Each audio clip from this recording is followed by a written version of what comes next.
Está começando mais um Ambicast, o podcast da Ambimed. Eu sou Maurício Oliveira e estou do lado dos meus amigos, sócios diretores da Ambimed, Edivando Caetano, Thiago Gonçalves, mais uma vez junto aqui, mais um episódio.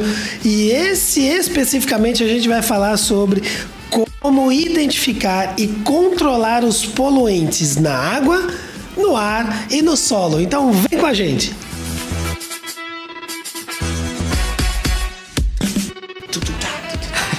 Faltou uma música aí. Esse vai. Se você fala. Tem que ficar esperto, né? Mais uma vez falando aqui, né, sobre todo esse cuidado que a gente tem com os monitoramentos ambientais, com o meio ambiente. Então hoje vamos falar um pouquinho, vamos aprofundar um pouquinho sobre esse assunto de poluentes, né? Então assim, como a gente já vem conceituando bastante todos os assuntos, né, que a gente trata aqui nos nossos podcasts, então hoje especificamente a gente precisa saber, para começar bem, o que são os poluentes. Opa, e aí Maurício, beleza?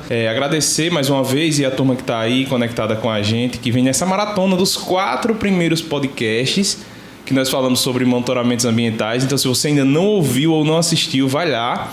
Tá muito bom. E essa série agora é uma série que tem convidados especialíssimos, né? Fica ligado que a gente vai publicando aí e vai ter muito tema bom. E poluentes, pela norma, pela literatura, é qualquer substância na forma de matéria ou energia que está numa concentração no ambiente que vem trazer algum dano à saúde humana, ao meio ambiente, e existe um aprofundamento maior sobre esse conceito, que é quando o poluente ele causa desconforto às pessoas.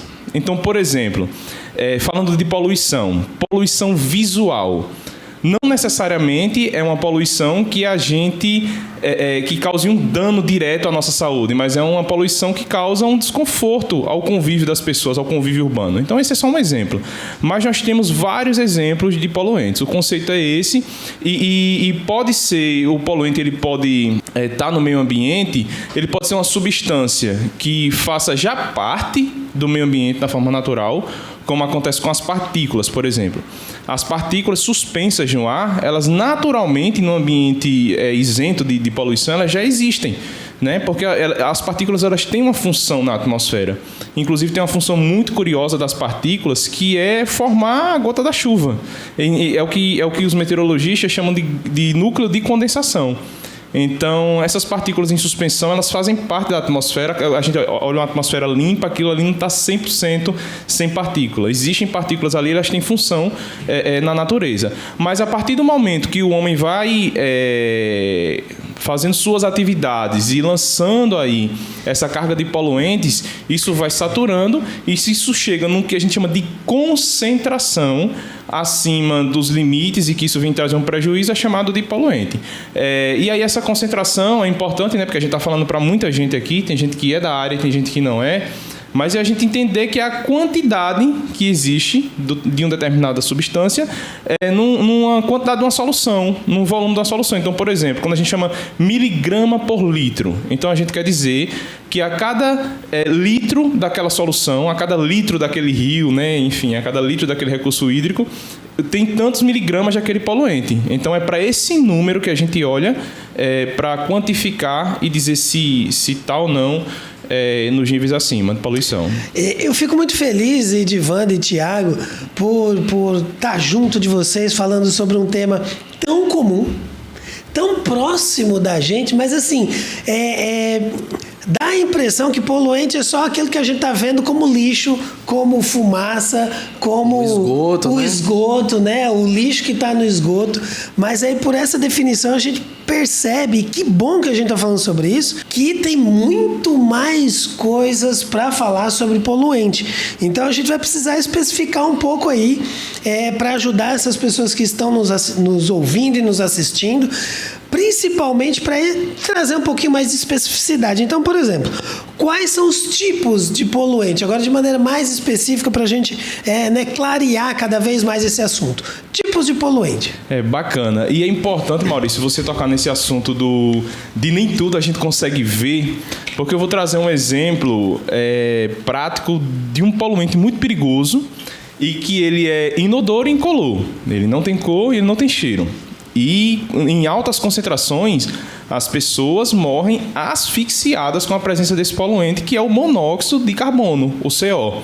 Esse cara aí, você morre asfixiado porque ele se combina com a hemoglobina e não deixa acontecer a troca gasosa do oxigênio dentro do seu organismo. Mas ele não tem cheiro e não tem cor. Em alguns processos industriais, as equipes que trabalham em alta exposição a esses poluentes, elas precisam dar com um monitor acoplado aqui à roupa, para que quando chega numa concentração que você precisa evacuar aquela área, aquele monitor aciona, que você não percebe. E aí você vai tendo náuseas, vai tendo dor de cabeça, e depois você, enfim, aí acaba mesmo o oxigênio. Então é importante a gente entender por que a gente precisa medir essas coisas, porque nem tudo a gente consegue ver. E muito é bem notório que quando a coisa já está avançada, quando a gente já está sentindo aquele odor de ovo podre ali no esgoto, no recurso hídrico, quando a gente já está vendo mesmo a poluição atmosférica, é porque a coisa já estourou, né? Então é muito importante.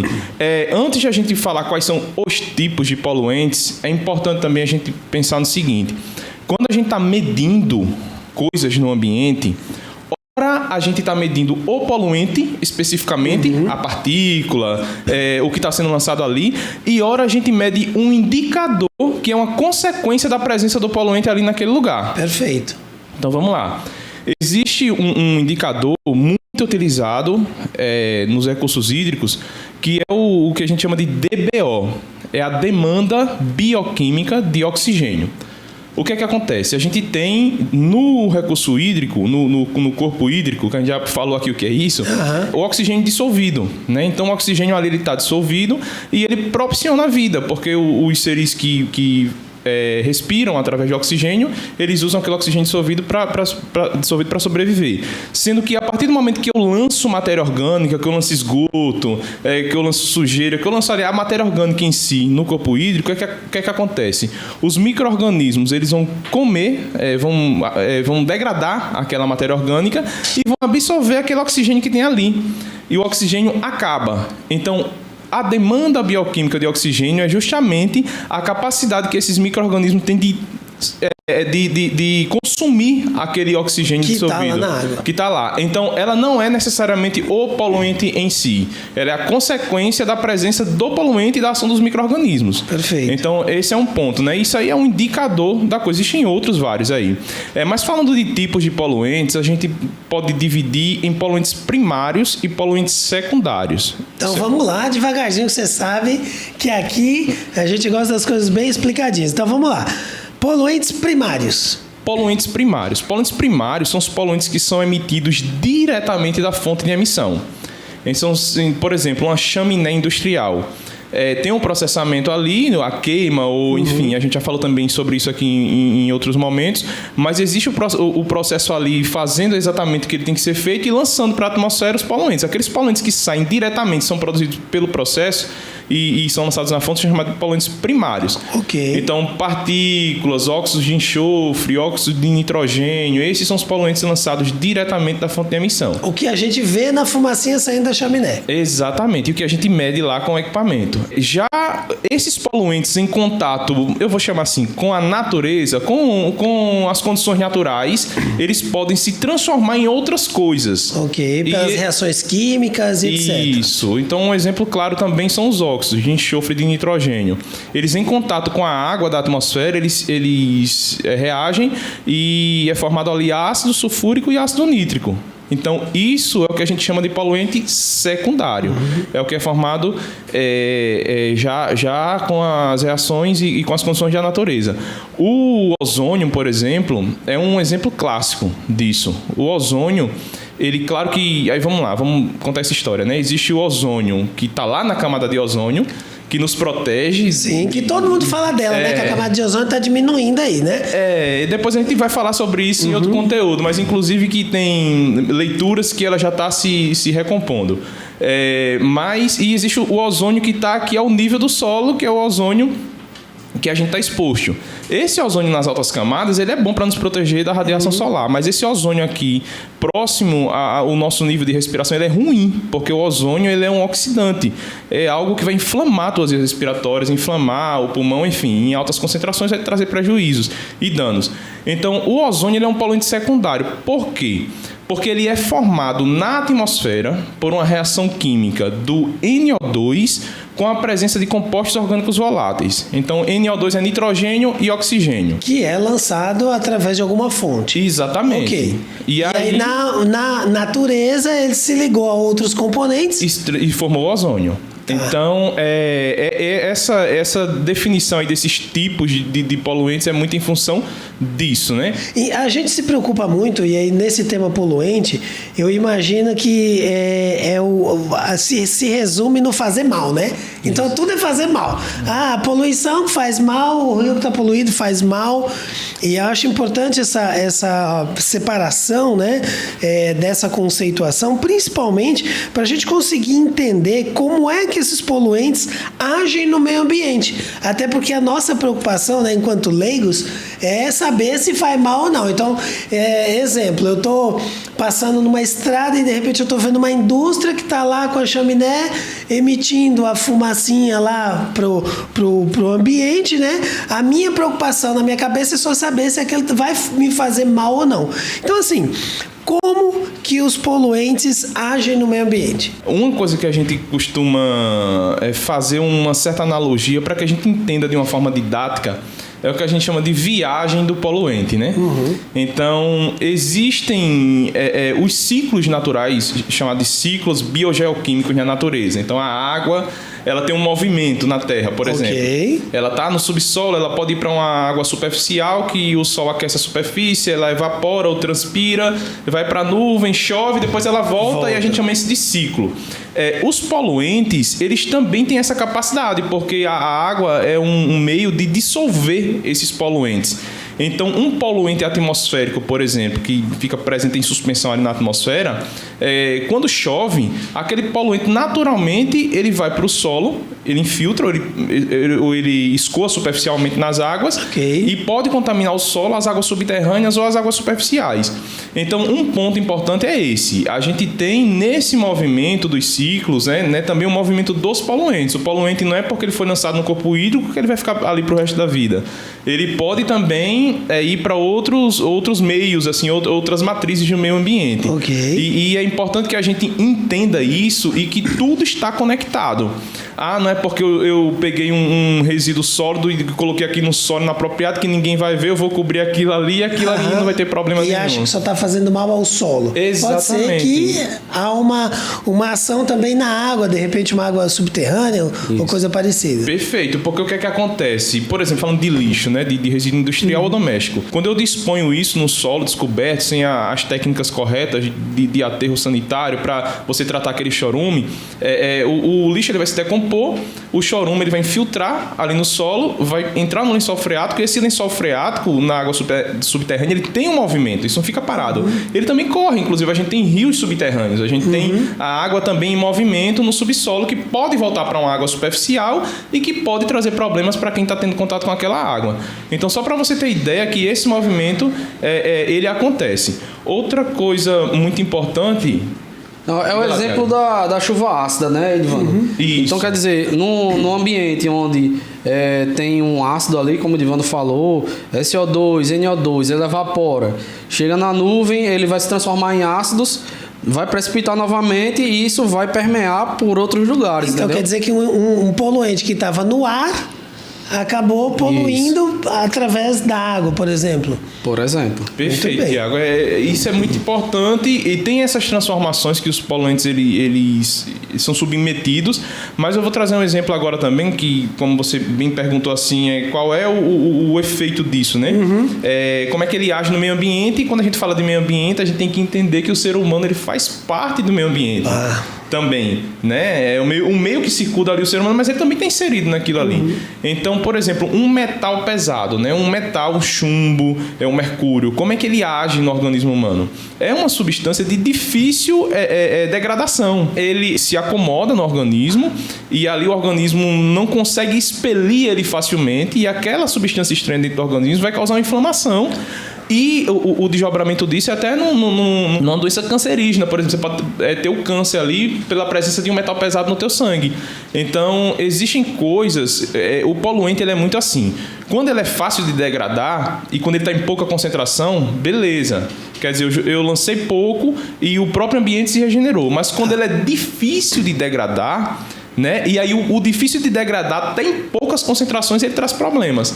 É por isso que um metal pesado, por exemplo, ele tem um limite extremamente baixo, que é para você não emitir praticamente nada, para que você não tenha esse problema de acúmulo no organismo e no ambiente, né? Aí só pontuando aqui, também tem uma coisa muito importante para a gente falar. Que é o que? Existem alguns indicadores que no próprio indicador, e ele é tido como um poluente, existem outros poluentes ali que compõem ele. Vários poluentes compondo e a gente dá um nome a essa coisa. Tá, entendi. Como você comentou, né? Que pode ser que o poluente se misture, se transforme, mas pode ser que ele se junte também. Se aglomere, exatamente. Ok. E aí o exemplo emblemático aí são as partículas, né?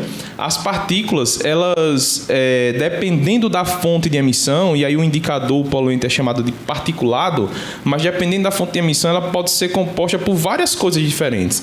Então eu posso imagine que uma partícula ali uma partícula é uma matéria sólida ou líquida em suspensão no ar. E você pegando o microscópio, indo lá aproximando da partícula, você vai ver ali um grãozinho de areia, vamos chamar assim. Ok. E aquela partícula, ela está composta de várias outras coisas. Ela pode ter um metal pesado ali presente, ela pode ter óxidos de enxofre, ela pode ter dióxidos de furanos, enfim. Então, um indicador ele pode se tornar mais ou menos perigoso dependendo da fonte de emissão que é emitida, por mais que ele tenha o mesmo nome. Então é assim que eles agem no ambiente. Perfeito. É como o lixo, né? O lixo a gente diz, é lixo.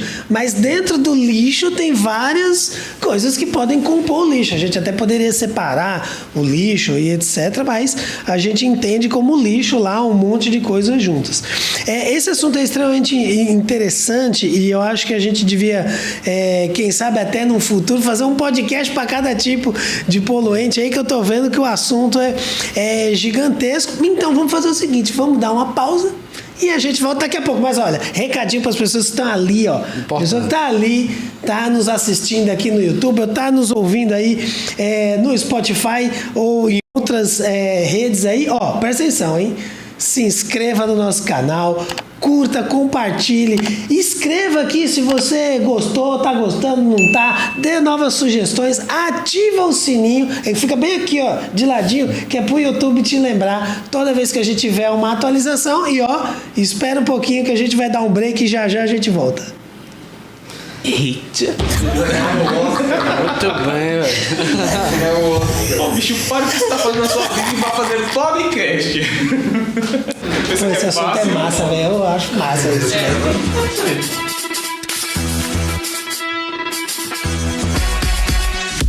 Retornamos aqui com o Ambicast, o podcast da Ambimet. Sou Maurício Oliveira. Você, aí, no nosso break, já se inscreveu? Já deixou aquele comentário? Ó, não esqueça não, tem vários outros vídeos, mas não vai agora não. Espera terminar esse e daqui a pouco você volta pra lá, viu? Até porque nós estamos aqui com o Thiago e Edivando, diretores da Ambimet. A gente tá falando de poluentes, então vem aqui com a gente. Voltando a esse assunto, dá para perceber, então, que pela atividade humana é possível que a gente tenha ou abra uma empresa, a gente tenha uma empresa que seja potencialmente poluidora, até porque a gente precisa exercer as nossas atividades, né? Da área empresarial, da indústria, etc. Então, isso quer dizer que a gente precisa de parâmetros, a gente precisa saber o que a gente pode fazer ou não, e a gente entende que isso provavelmente vem através das leis, né? Mas especificamente falando, o que vocês poderiam trazer para a gente sobre o que diz a legislação no assunto poluentes? Maurício, falando um pouquinho de legislação, é muito importante a gente saber algumas coisas, né? A gente tem uma lei, lei de crimes ambientais, por exemplo, é uma lei. Dentro dessa lei e em outro âmbito, a gente tem as resoluções, isso no âmbito nacional. Essas resoluções elas são baseadas e ditas, né, para a população através do CONAMA, que é o Conselho Nacional do Meio Ambiente. A gente já falou disso algumas vezes aqui já. Dessas resoluções, a gente pode ter as resoluções estaduais, que teoricamente devem ser mais restritivas. No caso, a lei ele subsidia as resoluções. Okay. Depois das resoluções, os estados podem espremer mais isso, né, e condensar mais, aumentar ou restringir ainda mais os limites. E os municípios também têm essa capacidade. Então, quer dizer, eles não têm a capacidade de aumentar o limite, mas restringir, tá tudo bem. Alguns estados têm as suas próprias leis, por exemplo, para lançamento de efluentes. E a gente tem como exemplo a resolução 357 do CONAMA, né? Que ela é uma resolução bem abrangente, inclusive é uma dica aí para quem está trabalhando na área, dá uma olhadinha nessa resolução. Ela é gigante, mas ela é muito rica de informações. E ao passar dos anos surgiu a resolução CONAMA 430. As duas falam de lançamento. Uma fala mais no âmbito do leito, né, do rio que passa ali próximo às indústrias, que é a 357, e a outra fala mais sobre o lançamento, que é a 430. Então ali você tem poluentes que são ditos nas duas, e ainda tem as resoluções da Anvisa que subsidiam essa água de consumo. Então, quer dizer, a gente tem que abrir esse leque, né? Quem é o gestor aí da parte ambiental, o dono de empresa, tem que abrir esse leque e enxergar quais são os poluentes, os parâmetros e aonde se encaixa cada um desses. Aí, como o Edivando bem falou, existem muitos poluentes, né? E as leis elas falam nesses poluentes, mas o básico de pH, temperatura, DQO, DBO, são alguns. Os metais pesados entram também. Já na parte de emissões atmosféricas, temos algumas leis ou algumas resoluções vindas do CONAMA. Tem alguns estados no país que também restringem ainda mais ou colocam fontes que não são listadas lá no CONAMA, né? Perfeito. E aí a gente tem esse apanhado de poluentes aí que a gente deve seguir e monitorar, né? Então, quer dizer, o empresário, o gestor deve saber qual é o tipo de indústria, onde é que se encaixa essas indústrias e ver o poluente, né, que ele está ligado ali. E ainda depois disso tudo tem a condicionante ambiental, que a gente falou de licença ambiental, né, com a nossa querida Gabriela, doutora Gabriela. Tá aí o nosso podcast, né? Vê aqui que a gente vai deixar o card aqui, ó, descrição em algum lugar. Dá uma olhadinha lá, licenciamento ambiental, muito boa a explanação dela.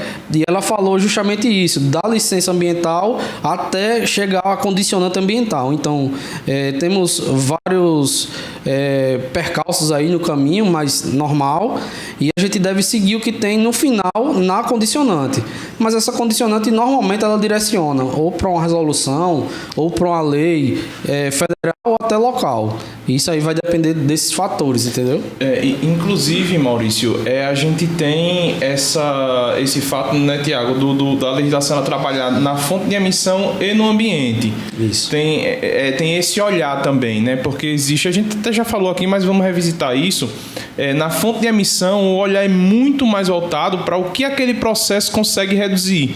Ainda não estou olhando na capacidade do ambiente absorver de toda forma. Mas isso tem a ver com os poluentes primários e secundários, ou Edivando, ou não? Tem, porque nas fontes de emissão são os poluentes primários, né? Okay. E o ambiente, a saturação do ambiente ali, já é um outro olhar também que a legislação tem. Então, claro que isso anda casado. Eu tenho que emitir de acordo com o que aquele ambiente pode absorver. E é por isso, como o Tiago bem falou, que essas restrições das condições locais de cada região do país, porque é muito diverso, tem lugar que pode absorver mais e lugar que absorve menos, devem ser feitas para levar isso em consideração. Mas quando você vai olhar para os teus lançamentos de poluentes, você tem que entender que hora você vai estar cumprindo um padrão na tua fonte de emissão e hora você tem que estar olhando naquele ambiente que você está inserido se está saturando ele ou não. Então são coisas diferentes, mas que precisam estar ligadas. É que outro exemplo é a qualidade do ar, né? A gente hoje tem a resolução 491, que foi advinda aí da resolução 3 do CONAMA, e é exatamente isso que o Edivando está falando. Ela olha muito para a qualidade do ar no ambiente onde essa indústria está sendo localizada, entendeu? E ao invés de olhar para outras resoluções que fazem o monitoramento pontual ali na chaminé, por exemplo. E ali é um monitoramento pontual que também deve ser feito. E essa outra resolução, ela olha mais para o ambiente. Então a gente instala um outro equipamento lá para ver como é que estão as condições do ar dessa região, entendeu? Então, monitora quando está saindo da chaminé ou então lançando no efluente, no rio ou algo parecido, e depois o efeito disso no ambiente. Sim. Muito bem. E aí depende, como vocês estão explicando, do tipo de poluente. Mas, sabe, minha gente, pelo que vocês estão trazendo, isso quer dizer que há uma legislação para cada tipo de poluente, há algumas coisas específicas, né?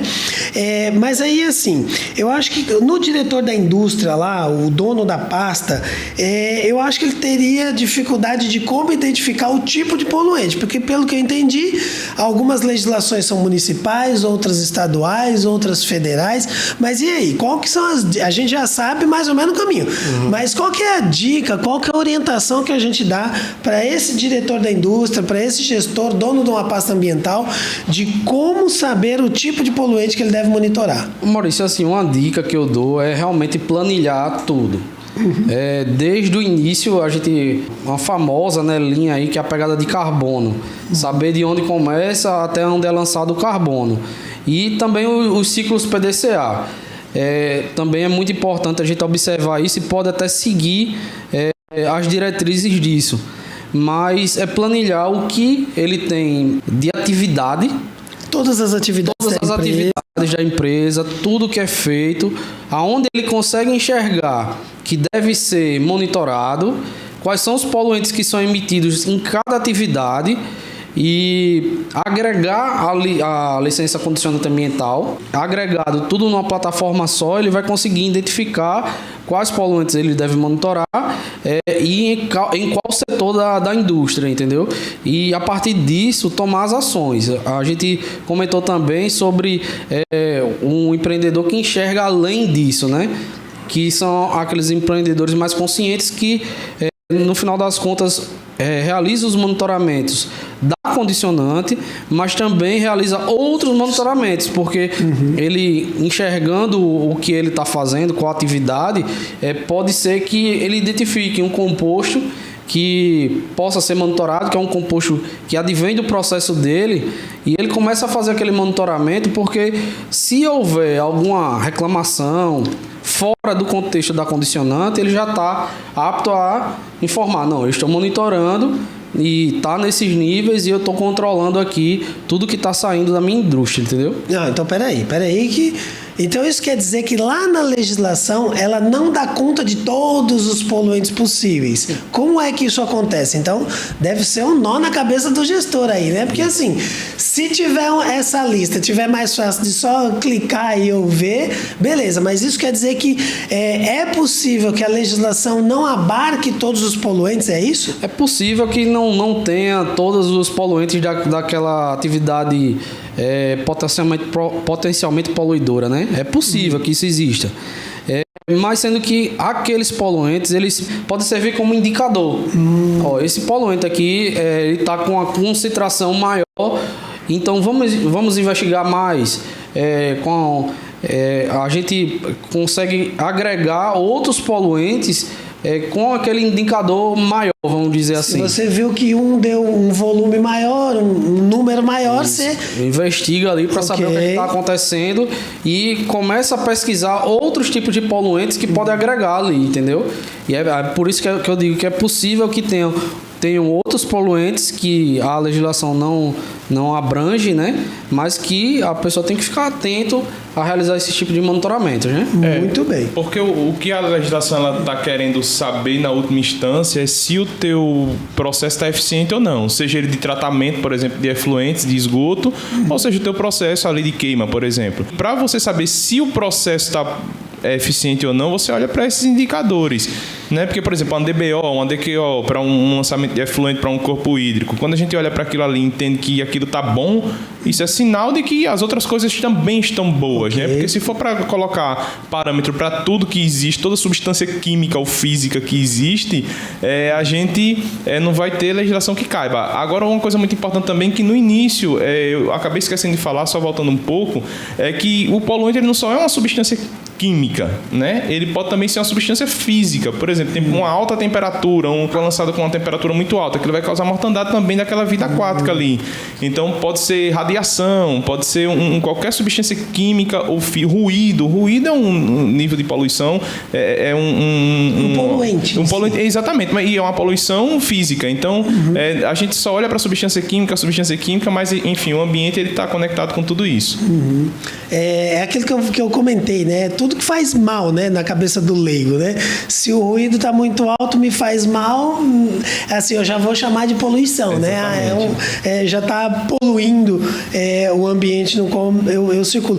Mas aí eu gostei muito desse assunto, eu queria até para que a gente se aprofundasse um pouquinho. E se eu não achar na legislação brasileira, o que eu faço? Então, o gestor está lá, tá tentando entender qual é de que forma ele consegue atuar e ele não achou. E aí? O que ele faz? Tem vários exemplos aí de clientes nossos, né? Que a gente indica que quando não tem uma legislação que a empresa dele não está ali no foco, ele procura outras legislações europeias, legislações americanas, que aí dessa forma é bem visto, né?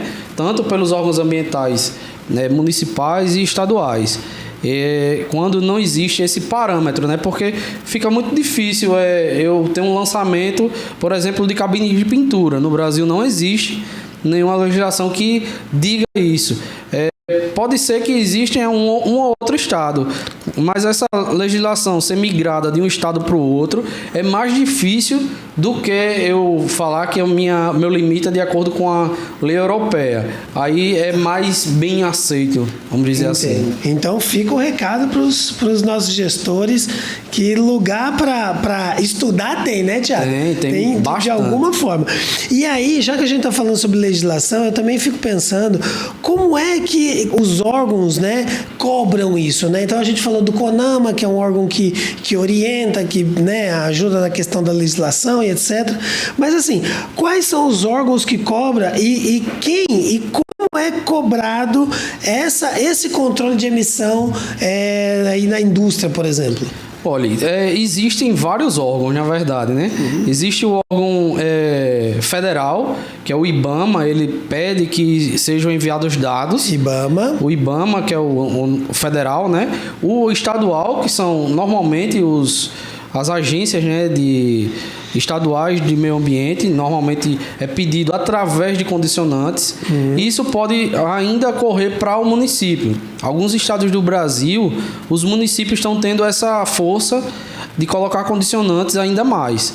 E a depender do tipo de atividade, pode ser que a Anvisa também possa entrar nesse rol aí de poluentes, solicitando às indústrias ou às empresas que tenham esses limites, né? E a gente tem as vigilâncias sanitárias, que são estaduais ou municipais, que podem também coletar esses dados e solicitar esses dados às indústrias. E aí precisa que tudo isso esteja organizado, né, numa base para ocorrer essas entregas aí. Tiago, essa questão dessas esferas, né, dessas competências é importante Também porque, por exemplo, o lançamento, quando um rio ele nasce no município e deságua naquele mesmo município, o impacto daquilo é entendido que é municipal. Então, essas liberações por essas competências é muito em função de até onde vai aquele impacto que você está causando. Aquele poluente que estava num lugar foi para outro. Quando o rio é interestadual, por exemplo, o Rio São Francisco, que nasce lá na Bahia, Minas Gerais, e vem desaguar aqui em Sergipe, Alagoas. Então, lançar um poluente num corpo hídrico desse requer uma licença e você requer levar informações para o âmbito federal. Então, e aí no caso a ANA, né, a Agência Nacional de Águas também, ela entra nesse rol aí. Então é muito importante que o empreendedor que está lançando poluente entenda se aquele impacto, aí o órgão é que vai auxiliar ele nisso, e a própria consultoria é de impacto local, regional, até nacional mesmo. Beleza, a empresa sabe que é uma potencial poluidora, etc., ali na sua atividade. Como é que ela mostra isso ao órgão? É o quê? Através de um relatório? É através de um documento? Como é que se cria esse documento que se prova o quanto você está impactando o meio ambiente? Os monitoramentos eles são realizados e a partir desse momento eles têm resultados, né? Os resultados são compilados em um relatório e esses relatórios são enviados para o órgão ambiental de uma forma bem simples. Também tem órgãos ambientais que eles exigem que isso seja compilado e entregue de uma vez só. Outros órgãos ambientais pedem que esses resultados sejam enviados mensalmente. E existem órgãos ambientais, a depender da condicionante, que você só entrega esses resultados de 2 em 2 anos. É um exemplo. Por exemplo. Isso pode acontecer.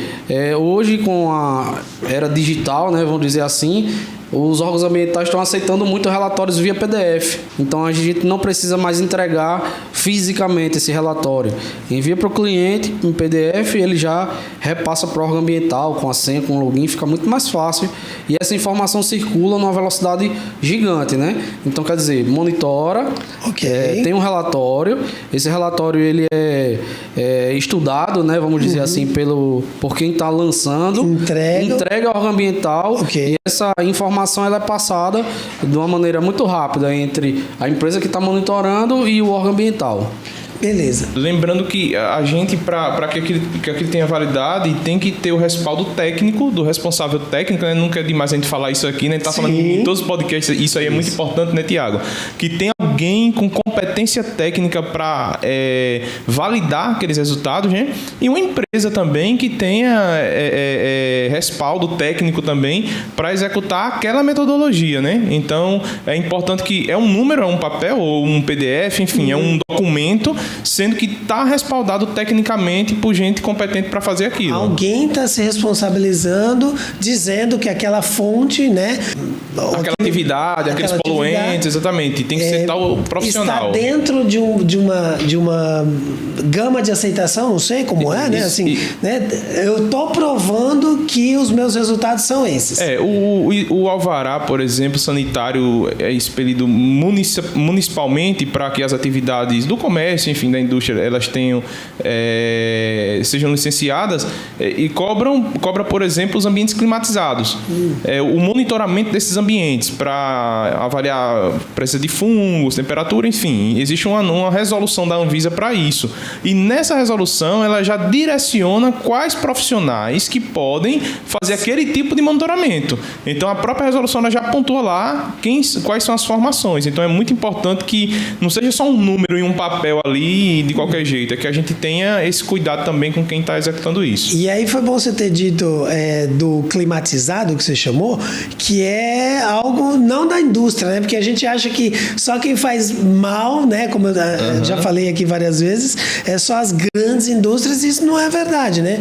A gente sabe até que algumas grandes indústrias, elas se preocupam mais até com o meio ambiente, né? A gente vê aí boas indústrias que têm toda uma preocupação, né, com o meio ambiente, por isso se mantém ali com índice de monitoramento alto, mas também, de repente, uma empresa que causa um determinado ruído para os funcionários ou um ambiente climatizado, como você disse. É legal a gente destacar isso porque a gente deixa, né, desmistifica essa ideia de que o poluente é só aquilo que a gente está vendo, só que as grandes indústrias emitem, né? Então é legal trazer isso para a nossa realidade também para os pequenininhos. Esse assunto, minha gente, é um assunto que a gente passaria aqui 200 dias aqui falando sobre isso. Mas olha só, eu acredito que tem um monte de gente que vai ficar com um monte de dúvida. Faz o quê? Aí vocês mandam um e-mail aí, por favor, para suporte@ambimet.com.br e comenta também aqui no vídeo, deixa suas dúvidas aqui que a gente vai te responder, vai interagir e vai avançar junto aí. Eu percebi que esse assunto poluentes é um assunto que puxa outros grandes assuntos. Isso. Então, ó, recadinho pra galera que tá lá no YouTube, pessoal que tá aqui no podcast, ó, não esquece. Tá com dúvida, quer fazer algum outro comentário, quer falar um pouquinho mais sobre poluente, deixa aqui nos comentários, deixa aqui o seu like, compartilhe esse conhecimento para os seus amigos, para aquele gestor ambiental que quer saber um pouco mais sobre poluente e ó, ativa o sininho para o YouTube te lembrar de toda vez que a gente lançar alguma coisa aqui, viu? Considerações finais, meus amigos? Gente, obrigado aí mais uma vez por esse episódio. A gente tá numa maratona aqui intensa, toda semana tem publicação de novo podcast e aí, como eu falei no início, com especialistas e muito grato, a gente faz isso com muito amor, com muito carinho para todos vocês, vamos avançando junto. Exatamente, só gratidão, né? Agradecer aqui ao Maurício, né, que faz parte aqui do nosso podcast, já está emblemático já, né, Maurício? Tá na manha. Com certeza. E aí a gente vai cada vez mais agregar, né, valor a esse podcast e trazer mais especialistas na área, porque é isso que a gente quer, é agregar aí com todo mundo nessa área de meio ambiente que é tão ampla, né? E a gente está querendo agregar com conteúdos bons aqui. É isso aí. Então, ó, não esquece não, viu? Ó, like, compartilha, se inscreve, sininho e vem com a gente.